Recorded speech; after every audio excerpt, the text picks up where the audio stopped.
Shanti mari yangu bakudhara aborongobhadhara macoin futi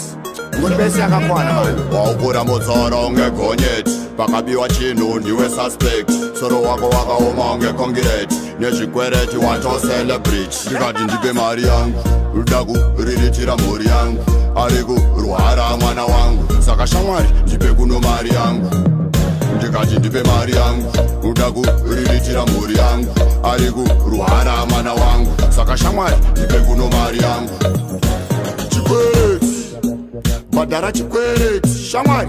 badhara chikwereti wakakwereta rice nemabhisketi auchada kunobhadhara chikwereti kana maputi wakatora chipaketi pandasvika wandiwanda mutoileti wakarambwa nabridget anga azviona uristipe mari yangu ruda kuriritira mhuri yangu ari kurwara mwana wangu saka shamwari ndipe kuno mari yangu ndikati ndipe mari yangu ruda kuriritira mhuri yangu ari kurwara mwana wangu saka shamwari ndipe kuno mari yangu aiwa ndianiko asingazivi chikwereti inga muno wakatora chipeneti mudzimai wako dhirezire vheuvheti da kubva ndawedzera kutenga kapeti terera mimanzi yasiuganeti muchisimbisana lavhu yepaneti ndomufarira ndomutengera kreti asikahunuka kwakakaripe mari yangu ruda kuriritira mhuri yangu ari kurwara mwana wangu saka shamwari ndipe kuno mari yangu ndikati ndipe mari yangu ruda kuriritira mhuri yangu ari kurwara mwana wangu saka shamwari ndipe kuno mari yangu chikwereti badhara chikwereti shamwari badhara chikwereti wakakwereta rice nemabhisketi auchada kunobhadhara chikwereti kana maputi wakatora chipaketi pandasvika wandiwanda mutoileti wakarambwa nabridget anga azviona uristipe mari yangu ruda kuriritira mhuri yangu ari kurwara mwana wangu saka shamwari ndipe kuno mari yangu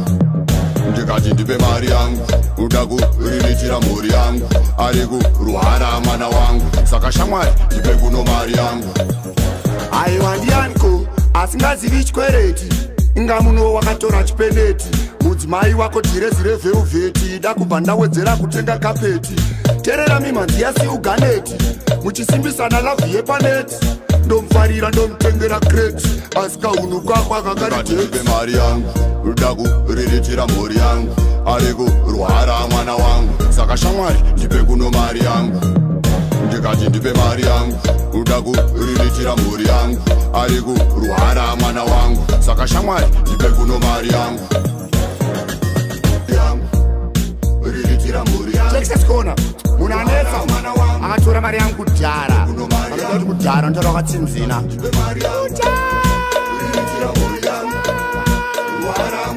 Yo, Grace family, big up on someone in Mabanyasha.